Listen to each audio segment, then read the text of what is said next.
Hello दोस्तों, कैसे हैं आप सभी लोग। उम्मीद करता हूं सभी अच्छे होंगे। लास्ट लेक्चर में जो है हमने चैप्टर नंबर 26 को कंप्लीट कर लिया था। अब जो है हम बीएनएसएस के chapter number 27 most important chapter है उसको स्टार्ट करेंगे आज, जो कि 337 से स्टार्ट होता है। पहले जो थी सीआरपीसी में था सेक्शन नंबर 300, जिसको हम डबल जियोपार्डी भी बोलते थे। ठीक है, अब ज्यादा नहीं बचा है, बस थोड़ा ही है, जो 337 से लेकर के 366 तक है। ठीक है,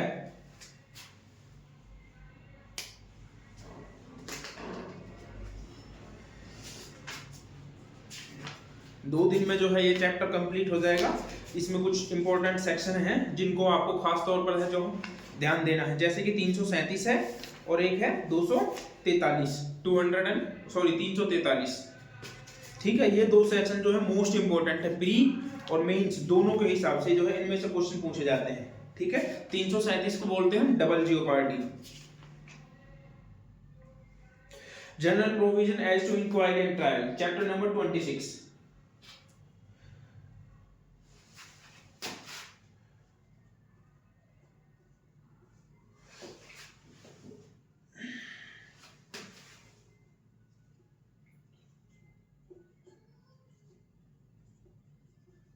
general provision as to inquiry and trial.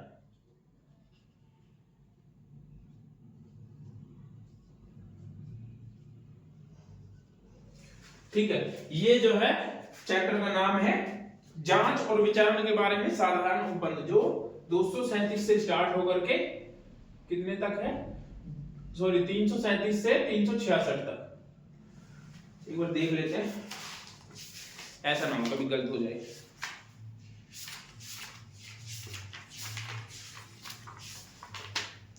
हाँ, 366 तक है।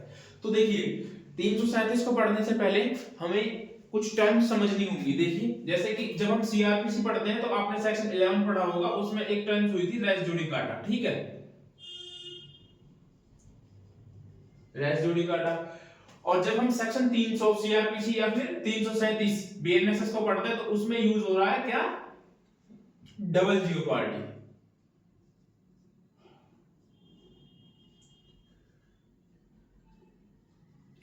और जब हम सेक्शन नंबर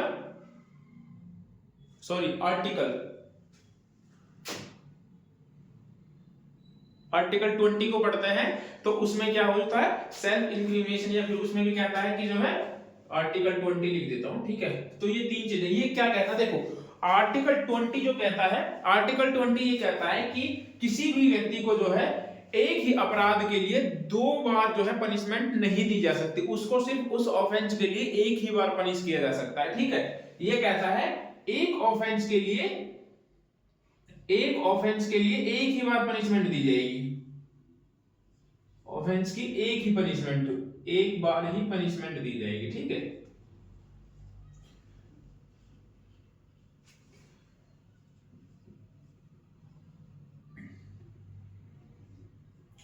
तो ये कहता है। उसके बाद में जब हम रेस जुडिकाटा पढ़ते हैं तो सिविल मैटर्स में जो होता है रेस जुडिकाटा और क्रिमिनल मैटर्स में होता है डबल जियोपार्डी। ये रेस जुडिकाटा अलग मैटर है, इसके बाद में डबल जियोपार्डी क्या होता है, ये कहता है कि किसी ने एक बार कोई ऑफेंस किया, ठीक है, उसको उसकी सजा मिली या एक्यूट हुआ, उसका एक बार ट्रायल हुआ, तो अब ये कहता है सेक्शन 337 कि उसका जो है दोबारा ट्रायल नहीं किया जाएगा। यदि इस किसी व्यक्ति को जो है एक बार ट्रायल वो फेस कर चुका है तो उसको जो है दोबारा ट्रायल उसका नहीं किया जा सकता। तो ये कहता है कि एक बार से अधिक ट्रायल नहीं किया जाएगा। ठीक है,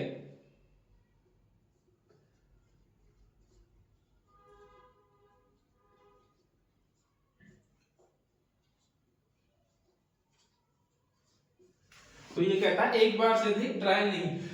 स्टूडेंट्स जो होते हैं, मोस्टली जो होते हैं ज्यादातर, वो क्या समझते हैं कि आर्टिकल 20 और डबल जियोपार्डी जो है सेम ही बात कहता है, लेकिन ऐसा नहीं है, ये सेम बात नहीं कहता। आर्टिकल 20 को जब हम पढ़ते हैं तो वो ये कहता है कि किसी भी व्यक्ति को एक ऑफेंस के लिए एक से ज्यादा बार जो है पनिश नहीं किया जाएगा, जबकि आर्टिकल 20 जो है किसी व्यक्ति के खिलाफ जो है दोबारा से ट्रायल पर रोक नहीं लगाता, वो रोक सिर्फ पनिशमेंट पर लगाता है, उस अपराध की है उसको दोबारा नहीं दी जाएगी। वो आर्टिकल 20 ये नहीं कहता कि किसी व्यक्ति को जो है 2 बार ट्रायल से नहीं रोकता है, ठीक है, 2 बार ट्रायल से ये नहीं रोकता, लेकिन जो डबल जियोपार्डी है सेक्शन 337 है, ये जो है बार्ड करता है किसी व्यक्ति के खिलाफ जो है 2 बार ट्रायल चलाए जाने को। इसके कुछ एक्सेप्शंस हैं, अब जब हम सेक्शन को पढ़ेंगे तब आगे बताएंगे कि इसके क्या एक्सेप्शंस हैं, ठीक है।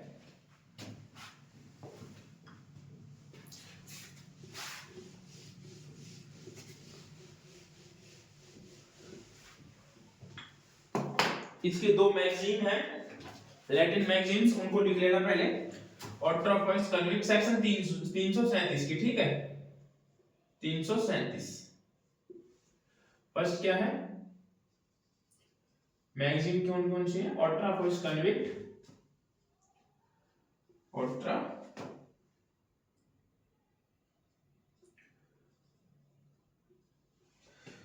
फर्स्ट एक्यूट,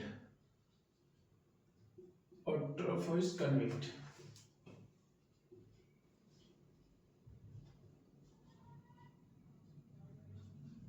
ठीक है, दूसरी है नीमोडेट डिस्विक्सरी, ठीक है, इसको जब हम सिविल में पढ़ते तब भी आती है।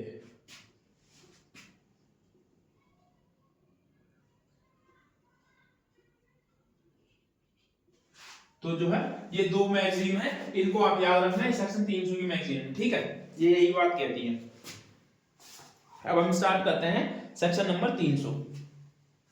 सेक्शन 300 क्या कहता है, A person once convicted or accused not be tried for same offense। तो इसकी डेफिनेशन ही ये कहती है कि जिस व्यक्ति को जो है एक बार जो है कन्विक्ट या एक्यूट कर दिया गया, उसको जो है not be tried for same offenses। once convict या acquitted, ठीक है, not to be barred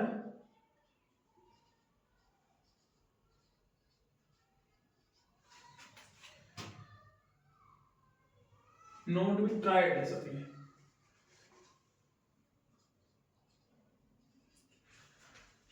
for same offenses।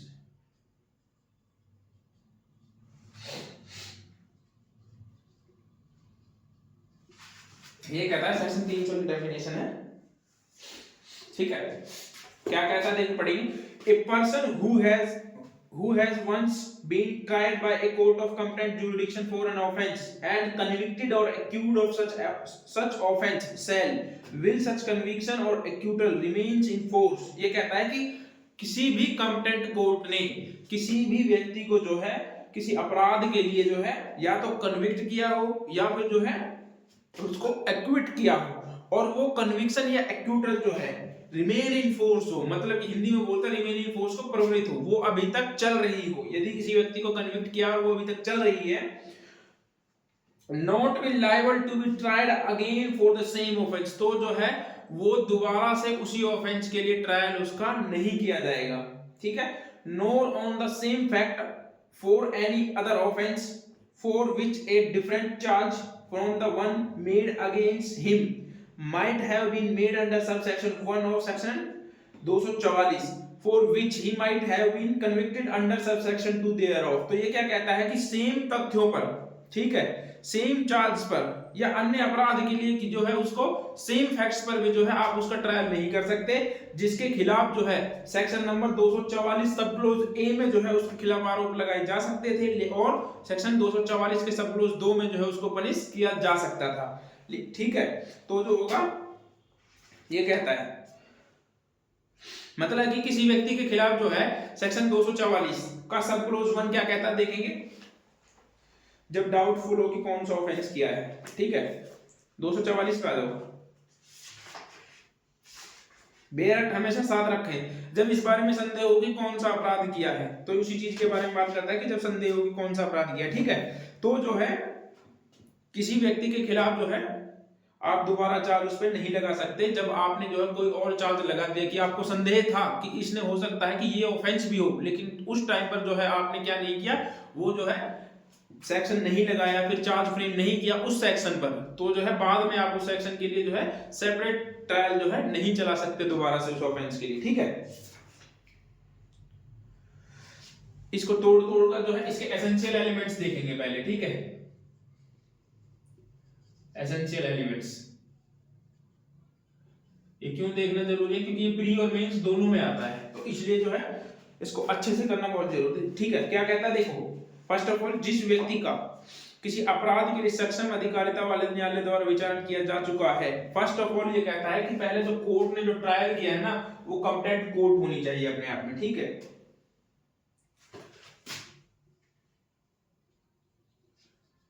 once been tried by a competent court, by a court of competent या competent court of competent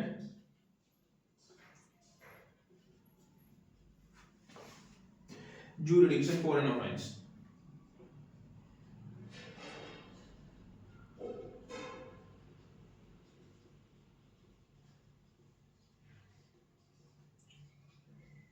Hindi में बोलते हैं, हिंदी में लिख लेना, सक्षम अधिकारिता वाले न्यायालय द्वारा एक बार विचारण किया जा चुका हो, ठीक है।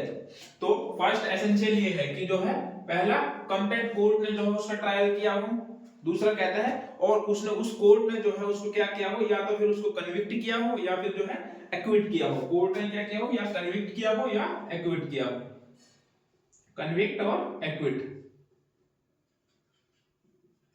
हिंदी में बोलते हैं दोष सिद्ध या दोष मुक्ति।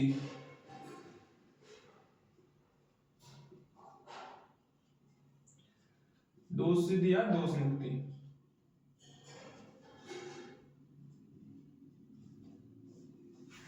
ठीक है।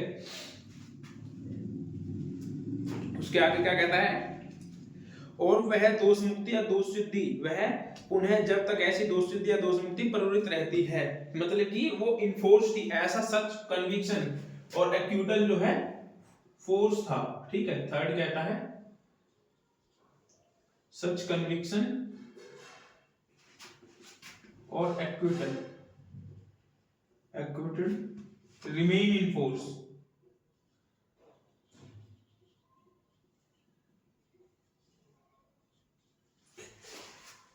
हिंदी वालों के लिए ये वह जब तक ऐसी दोष सिद्धि या दोष मुक्ति जो है प्रवृत्त रहती हो, ये थर्ड एसेंशियल एलिमेंट्स है इसका, ठीक है। उसके आगे जब तक न तो उसी अपराध के लिए विचारण का भागी होगा न उन्हीं तथ्यों पर किसी ऐसे अन्य अपराध के लिए। तो फोर्थ है सेम फैक्ट्स पर, ठीक है। सेम फैक्ट्स पर जो है आप उसके खिलाफ जो है सेम फैक्ट पर नहीं, यदि सेम फैक्ट है तो आप उसके खिलाफ जो है दोबारा से ट्रायल नहीं चलाए जा सकते, या फिर ऐसे ऑफेंसेस जिनका 244 के सब क्लोज 1 में, सेक्शन 242 के सब क्लोज 1 में जो है उसका ट्रायल किया जा सकता था, ऑफेंस को शामिल किया जा सकता था, बट जो है किया नहीं गया, ठीक है। तो ये 5 जो हैं इसके एसेंशियल एलिमेंट्स हैं, इनको याद रखिएगा। इनके होते हुए यदि ये 5 चीजें मौजूद हैं तो कोई भी जो है किसी उसका जो है दोबारा से ट्रायल नहीं कर सकता उसी अपराध के लिए। हाँ, यदि कंप्टेंट कोर्ट ही नहीं है, जिस कोर्ट ने ट्रायल किया था वो कोर्ट कंप्टेंट ही नहीं थी अपने आप में, तब जो है उस कंडीशन में जो है ट्रायल दोबारा से किया जा सकता है। अब हम बात करेंगे इसके कुछ एक्सेप्शंस भी हैं। अभी तक हमने ये पढ़ा था कि कोर्ट जो है किसी व्यक्ति का जो है 2 बार ट्रायल नहीं कर सकती। सेक्शन 300 जो है बार्ड करता है इस चीज को, 337 ये क्यों मिटा दिया, चलो कोई। सब सेक्शन 1 यही कहता है कि उसके खिलाफ जो है ट्रायल नहीं किया जाएगा, लेकिन जो है अब इसके कुछ एक्सेप्शंस हैं जो आगे हैं सब सेक्शंस में 2 से लेकर के 6 तक। एक्सेप्शन, ठीक है, कौन कौन से हैं देखिए। पहला एक्सेप्शन क्या है, सब क्लोज 2, किसी अपराध के लिए दोष मुक्त या दोष सिद्ध किए गए किसी व्यक्ति का विचारण तत्पश्चात राज्य सरकार की सहमति से ऐसे भिन्न अपराध के लिए किया जा सकता है जिसके लिए पूर्वगामी विचारण के उसके विरुद्ध धारा 243 की उपधारा 1 के अधीन जो है पृथक आरोप लगाया जा सकता था। धारा 243 क्या कहती है, एक से अधिक ऑफेंसेस के लिए बात करते हैं। सेक्शन 102 143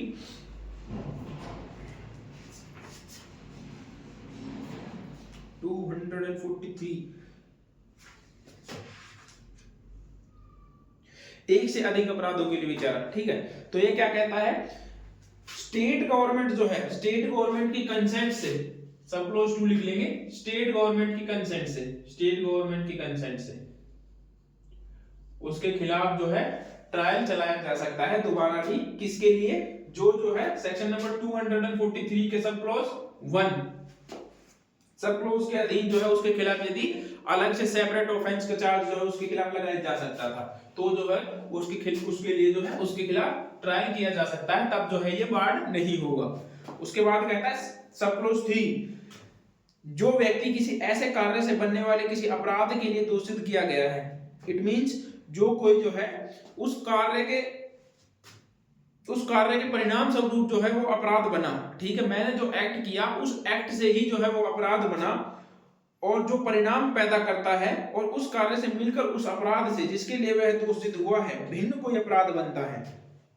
ठीक है, मतलब कि मैं किसी अपराध के लिए जो है दोषित किया गया, लेकिन जो मैंने एक्ट किया था वो एक्ट जो है किसी के साथ मिलकर के जो है एक अपने आप में सेपरेट जो है ऑफेंस बना रहा था। ठीक है, और उसका ऐसे अंतिम वर्णित अपराध के तत्पश्चात विचार किया जा सकता है यदि उस समय जब दोषित किया गया था वे परिणाम हुए नहीं थे या उनका होना न्यायालय को ज्ञात नहीं था। ठीक है, जैसे कि इसमें एक एग्जांपल है थर्ड, कॉन्सिक्वेंसेस नहीं, देखो सबसे थर्ड में इतना इतने से याद रखना कि परिणाम ना निकले हो। ठीक है, परिणाम ना निकले हो मतलब कि जब तक परिणाम ही नहीं निकले थे उसके, और कोर्ट ने जो है उस चीज के बारे में जो है कोर्ट को भी ज्ञात नहीं था। अब इसका एग्जांपल क्या है, देखिए जैसे मान लीजिए ए ने जो है बी के साथ में जो है ए जो है बी को पीटता है। ठीक है, और बी जो है इंजर्ड हो जाता है, ठीक है, इस पर जो है 109 जो है लगाई जाती है। ठीक है, लेकिन क्या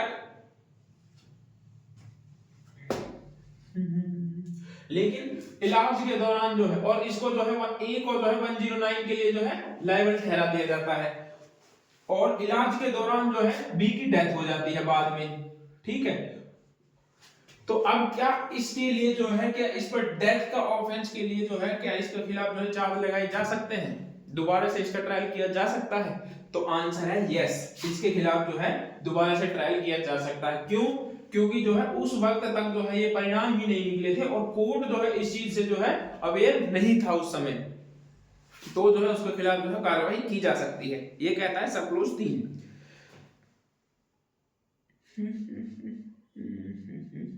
उसके बाद आगे सब क्लोज 4 कहता है ए पर्सन एक्विटेड और convicted of any offence constituted by any acts में, ये कहता है कि कोई व्यक्ति जो है कोई एक्विट किया गया या फिर जो है कन्विक्ट किया गया किसी ऑफेंस के लिए, notwithstanding such acquit और कन्विक्शन, और जो एक्विटल और कन्विक्शन है be subsequently charged with and tried for any other offence constituted by same which he have committed if is there court of the first trial.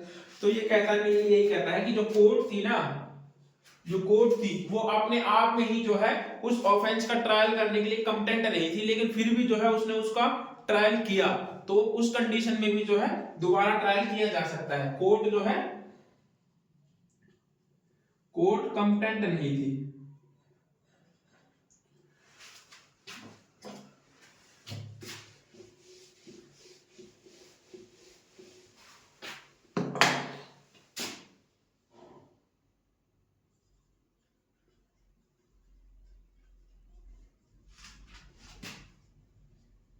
तो इतने से short में ही याद रखा करें, शॉर्ट में ही ज्यादा चीजें जो है अच्छे से याद होती हैं। शॉर्ट की कोई ट्रिक बना लो, उससे जो है चीजें याद हो जाएगी। अब जैसे कि इसका एग्जांपल क्या है, इसके इलस्ट्रेशंस का ई देखेंगे। ई क्या कहता है, A is charge by a magistrate of the second class with and convicted by him of theft of property. नहीं, इसका एफ देखना, ठीक है, एफ देखेंगे। A, B and C are charged by a magistrate of the first class with and convicted by him of robbing. D, A, B and C may afterwards be charged with and tried for dacoity on the same facts. ठीक है। तो ये क्या कहता है, जैसे मान लीजिए कि ए जो है, ए के खिलाफ जो है आरोप है कि इसने जो है डकैती की है,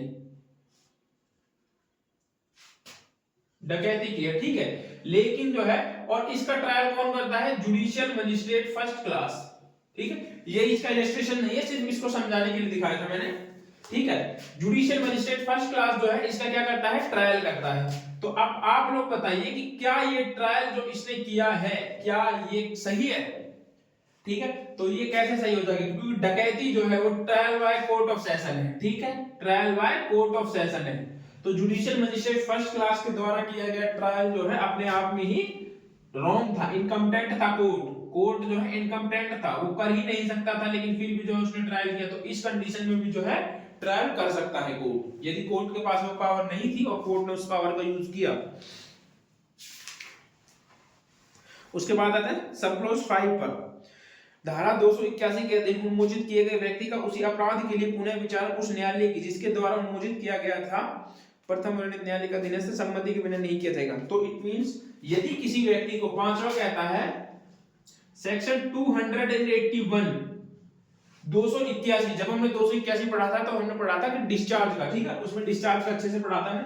कोर्ट ने यदि किसी व्यक्ति को जो है डिस्चार्ज कर दिया, मतलब चार्ज फ्रेम होने से ही पहले किसी व्यक्ति को जो है छोड़ दिया, उसको बोलते हैं डिस्चार्ज। चार्ज फ्रेम होने से पहले किसी व्यक्ति को छोड़ दिया, अब जो है बाद में आप उसके खिलाफ जो है दोबारा से ट्रायल करना चाह रहे हो, तो उस ट्रायल को करने के लिए आपको पहले उस कोर्ट से परमिशन लेनी पड़ेगी, जिस कोर्ट ने उसको जो है पहले क्या किया था, डिस्चार्ज किया था, ठीक है, सेक्शन 281 में। तो जो है जिस कोर्ट ने जो है उसको डिस्चार्ज किया था ना, उस कोर्ट से परमिशन लेनी पड़ेगी, जिस कोर्ट ने डिस्चार्ज किया था उससे परमिशन लेनी होगी।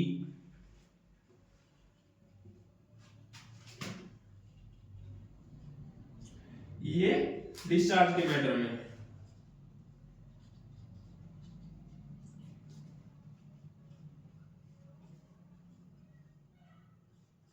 ठीक है। ये कहता है सब क्लॉज 5। सब क्लॉज 6 ये कहता है कि जो जनरल क्लॉज एक्ट है 1897 का, उसके जो है इसका कोई इफेक्ट नहीं पड़ेगा इस सेक्शन का, ठीक है।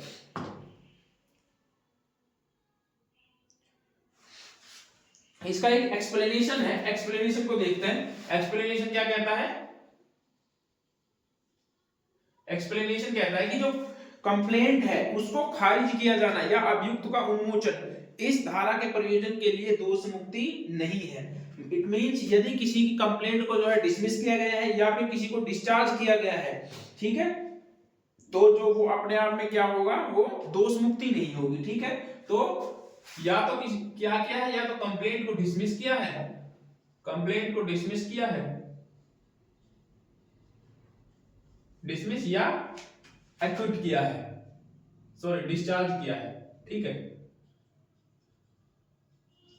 तो ये क्या नहीं होंगे अपने आप में, ये एक्विटल नहीं होगा, नॉट एक्विटल, तो इसको एक्विटल नहीं माना जाएगा, ठीक है ना। किसी के परिवार को खारिज कर दिया तो ये नहीं कह सकता कि मुझे तो जो है छोड़ दिया गया था, या फिर किसी को डिस्चार्ज किया गया तो वो भी नहीं कह सकता। हाँ, बट डिस्चार्ज के में ये है कि यदि सेक्शन 281 में डिस्चार्ज किया गया तो उसके लिए जो है उस कोर्ट से उसको परमिशन लेनी होगी जिसने जो है उसको डिस्चार्ज किया था। तो ये है सेक्शन नंबर 337 जो है अब कंप्लीट हो। इसके जो है इलस्ट्रेशंस को एक बार देखते हैं, ठीक है। ये क्या कहता है, ए का विचारण सेवक की हैसियत में चोरी करने पर किया जाता है।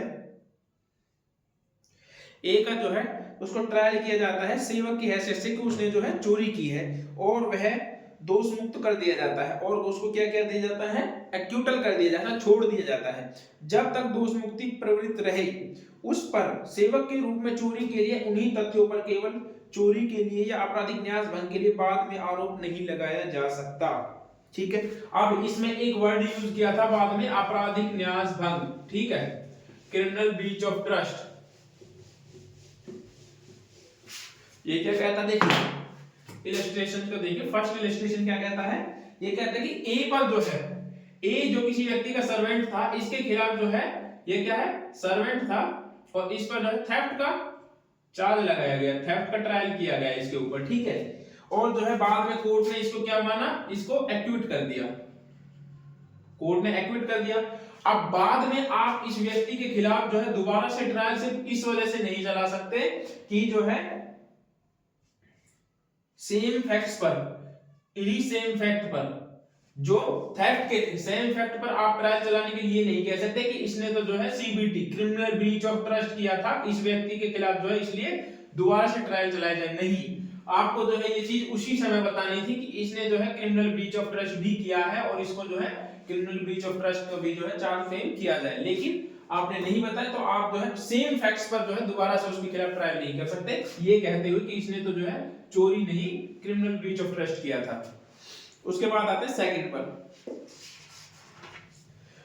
घोर उपहति कारित करने के लिए ए का विचारण किया जाता है और वह दोष सिद्ध किया जाता है, छत व्यक्ति तत्पश्चात मर जाता है, आपराधिक मानववध के लिए ए का पुनः विचारण किया जा सकता है। जो मैंने एग्जांपल बताया था सेकंड, ये क्या कहता है कि ए, ठीक है, ए जो है किसी व्यक्ति को, बी को जो है पीटता है और ये जो है इंजर्ड हो जाता है, ठीक है, इंजर्ड हुआ,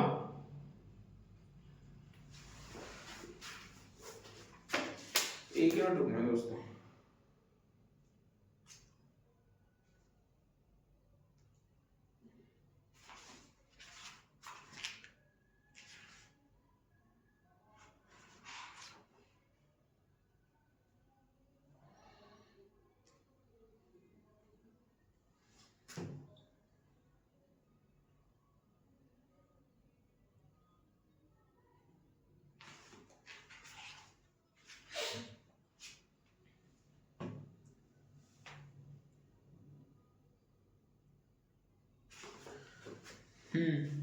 आगे करेंगे। ये इंजर्ड हुआ, ठीक है, इसके खिलाफ जो है क्या किया, ग्रीवियस हर्ट की, ठीक है, ग्रीवियस हर्ट का सेक्शन लगाया गया सेक्शन 116 या 117, जो भी वॉलंटियरली, कोई भी, ये दोनों सेक्शन लगाए गए और जो है बाद में जो है डी की जो है इलाज के दौरान जब तक जो है इसको कन्विक्ट कर दिया गया, किसके लिए कन्विक्ट कर दिया गया, ग्रीवियस हर्ट के लिए, और इसको पनिशमेंट दे दी गई, ठीक है।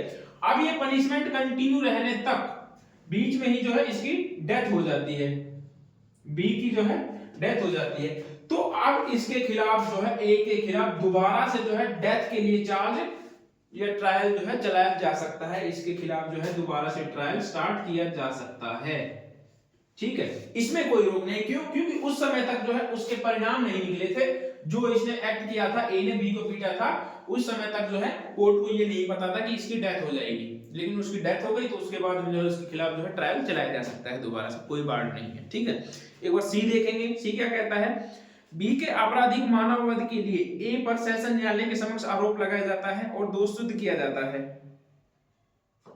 बी की हत्या के लिए ए का उन्हीं तथ्यों पर तत्पश्चात विचारण नहीं किया जा सकता, ठीक है। बी और ए में से, जैसे मान लीजिए थर्ड क्या कहता है, ए और बी की लड़ाई होती है, ठीक है, ए बी को मार देता है, इसकी जो है डेथ हो जाती है, बी की डेथ हो जाती है, और एक बार जो चार्ज लगाया जाता है या ट्रायल किया जाता है वो किया जाता है किसका, कल्पेबल होमोसाइड का, ठीक है, कल्पेबल होमोसाइड का, ठीक है। और जो है बाद में जो है आप इसको ये नहीं कह सकते, या तो आप उसी समय जिस समय चार्ज फ्रेम हो रहे थे उसी समय कोर्ट जो है ये चीज पहले ही लगा करके चलती है कि यदि कोई ऐसा केस आता है मर्डर का, कल्पेबल होमोसाइड का, तो वो दोनों सेक्शंस को लगाकर चलती है, ठीक है। कहीं बाद में ऐसा ना हो कि जो है उसको जो है कन्विक्ट करना पड़ जाए, या फिर जो है वो, जैसे कि मान लीजिए कि वो मर्डर का चार्ज लगा है लेकिन वो जो कल्पेबल होमोसाइड के लिए लायबल था, ठीक है, तो बाद में ये दिक्कत ना आए, इस वजह से कोर्ट जो है दोनों सेक्शंस को पहले ही लगा के चलती है। तो इसमें जो है ना बाद में वो ये नहीं कह सकता कि जो है इसके खिलाफ जो है मर्डर का चार्ज लगाया जाए, ठीक है। बाद में एक बार जो है कल्पेबल होमोसाइड का चार्ज उसके खिलाफ लगाया, उन्हीं फैक्ट्स पर दोबारा से कन्विक्शन या कन्विक्शन हुआ या एक्यूट का कुछ भी हुआ, उन्हीं फैक्ट्स पर दोबारा से वो ये नहीं कह सकता कि इसके खिलाफ डेथ का चार्ज लगाया जाए, नहीं। उसके बाद डी देखेंगे, बी का स्वेच्छा से उपहति कारित करने के लिए ए पर प्रथम वर्ग मजिस्ट्रेट द्वारा आरोप लगाया जाता है और दोष सिद्ध किया जाता है, ठीक है। बी को जो है वॉलेंटियरली हर्ट कॉज करने के लिए जो है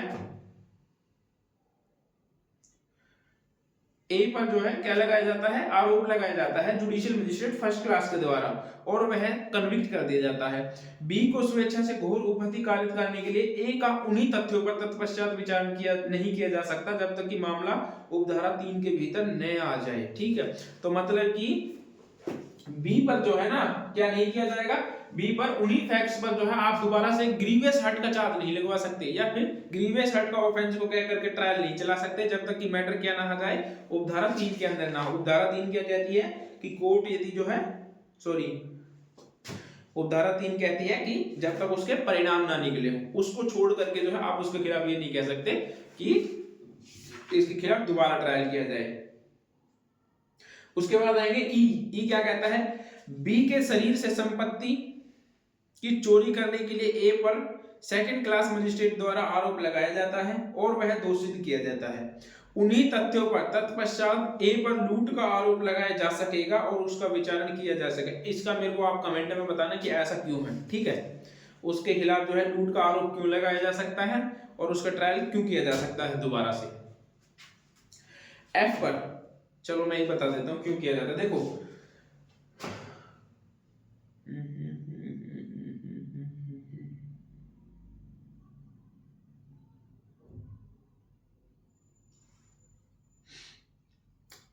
पहले जो है उसके खिलाफ जो है चोरी के आरोप लगे थे जिसकी पनिशमेंट कितनी है, जिसकी पनिशमेंट कितनी है 3 इयर्स। अब आप मेरे को ये बताओ जुडिशियल मजिस्ट्रेट सेकंड क्लास इसकी पावर जो है पनिशमेंट देने की पावर कितनी है, कितनी पावर है 1 ईयर। तो जब इसकी 1 ईयर की पावर है तो इसने 3 ईयर के जो जिस ऑफेंस की पनिशमेंट है उसमें ट्रायल कैसे कर दिया। इट मींस ये कंटेंट नहीं था अपने आप में, और जब ये कंटेंट नहीं था तो जो कंटेंट कोर्ट जो होगा इसका दोबारा से ट्रायल कर सकता है और फिर उस समय जो है वो लूट के लिए है तो लूट के लिए, रॉबरी के लिए है तो रॉबरी के लिए। आया समझ में।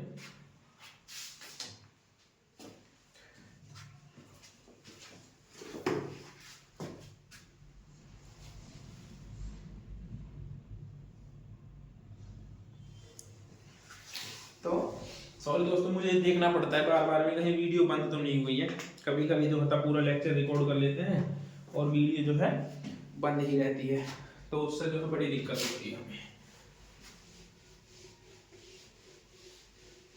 अब जो है सेक्शन नंबर 337 कंप्लीट। यहाँ पर जो है आप लोग जो है घर पे इसको जो है अच्छे से रिवीजन करना और अच्छे से पढ़ना, बहुत इंपॉर्टेंट है। इसके बाद में कुछ 2-3 सेक्शन है जो इररिलेवेंट से हैं, इंपॉर्टेंट नहीं है इतने ज्यादा। Appearance by public prosecutor section number 338 public prosecutor की जो है अपीयरेंस की बात करता है।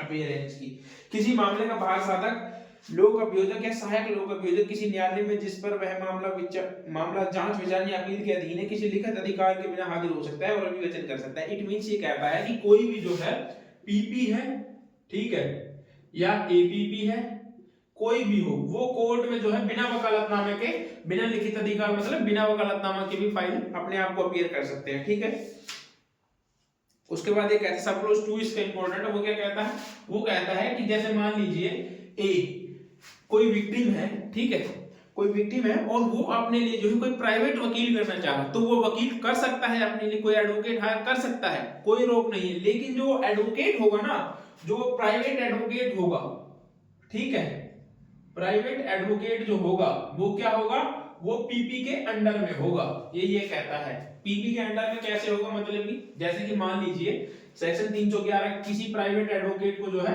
किसी विटनेस को दोबारा से रिकॉल करना है और उसको कोई एप्लीकेशन लगानी है, ठीक है, कोई एप्लीकेशन लगानी है या री एग्जामिन करना है, ठीक है, कोई भी काम करना है, लेकिन वो किसको करना है, प्राइवेट एडवोकेट को।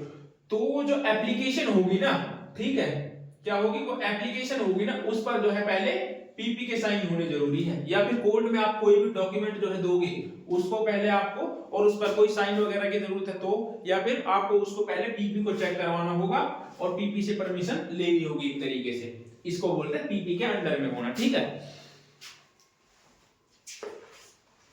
उसके बाद आता है परमिशन ऑफ कंडक्ट प्रोसिक्यूशन, अभियोजन का संचालन करने की आज्ञा।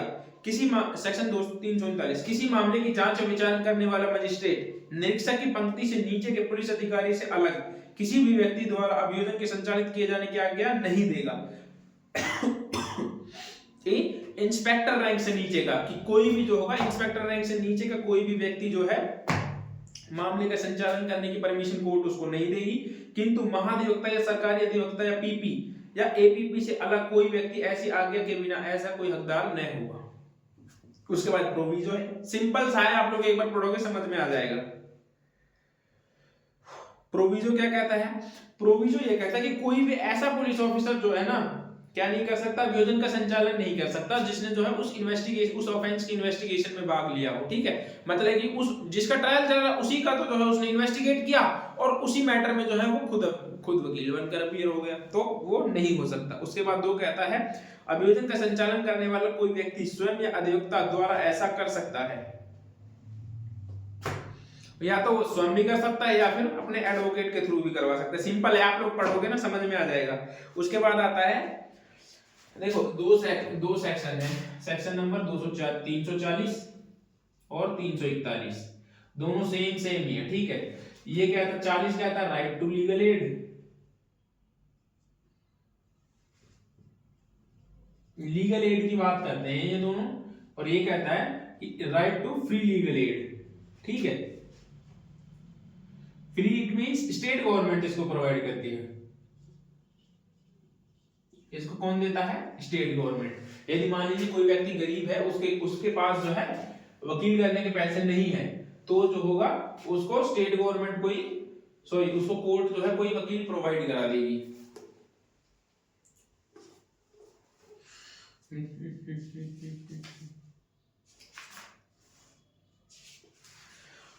अब जो है इसको सेक्शन 242 और 243 जो इंपॉर्टेंट है, तो इसको आज यही समाप्त करते हैं। 243 से कल जो है 242 से स्टार्ट करेंगे, और 243 जो है ये बड़ा इंपॉर्टेंट है। 244 45 आगे आने वाले सेक्शन जो है इनको जो है नेक्स्ट वीडियो में कवर करेंगे। आई होप आप लोगों को जो है वीडियो अच्छी लगी होगी, और जो कोई भाई पहली बार जो है मेरी वीडियो को देख रहा है, तो वो पहले जो है मैंने इससे पहले जो तकरीबन 30 से 35 लेक्चर रिकॉर्ड कर लिए, तो पहले उनको जाकर के जो है देखे एक बार, क्योंकि जो आप स्टार्टिंग से देखते आओगे तभी जो है आपको चीजें आसानी से समझ में आएंगी। मैं इस तरीके से पढ़ा रहा हूँ कि यदि कोई व्यक्ति, मैं ये समझ के चलता हूँ कि कोई जो मेरे पास पढ़ने आ रहा है ना, इसका मैं ये समझता हूँ कि वो मैं बिल्कुल जीरो से पढ़ाने आ रहा हूँ। क्यों? क्योंकि क्या होता है कि कोई तो होता है जो पहले ही रिवीजन कर चुका होता है, पढ़ा होता है, लेकिन जो लॉ स्टूडेंट होता है जो अभी कॉलेज में गया, उसको कुछ समझ में नहीं आता, तो मैं उस हिसाब से पढ़ा रहा हूँ बिल्कुल जीरो से, कि मेरे पास जो ए से स्टूडेंट्स हैं वो भी, और जो भाई बहन मेरे पास जड़ तक है वो भी जो है आसानी से समझ जाए चीजों को। ठीक है, तो उनको कोई दिक्कत ना हो। यदि आपको वीडियो अच्छी लगी हो तो भाइयों लाइक शेयर और कमेंट जरूर करें। मिलते हैं नेक्स्ट वीडियो में। Thank you.